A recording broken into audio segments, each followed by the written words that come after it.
The Trump campaign and the Russians. The Russians, as Malcolm just said, got a heads up. The State Department, by the way, did not. The Russians are still operating and still supporting Assad. What do you think that this says about the Trump-Russia connection and the Trump-Russia relationship?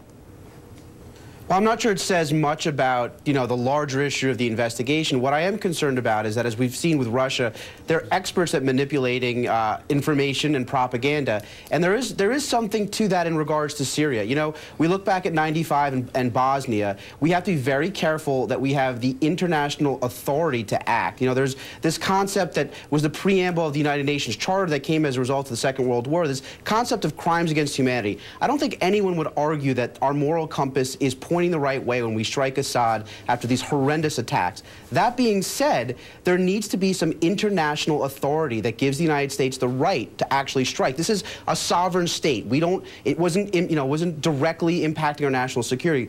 Russia will take that and will use it in the international court. So it's very important that we do that. And also, to Malcolm's point, the idea that we started to maybe do a slight dent in Assad's capabilities, there's no doubt that the Syrians will now turn to the Russians. The Russians have said they're going to strengthen the air defense systems. That international, consortium, that international, something potentially at the UN, would also block Syria from, building up its arms again. And that is a huge part. So Trump's strategy must include some part of actually using the international system to go after Assad. And to not do so would actually leave the Russians a huge opportunity here to use this in a propaganda fashion against us. And here's the random part. Considering that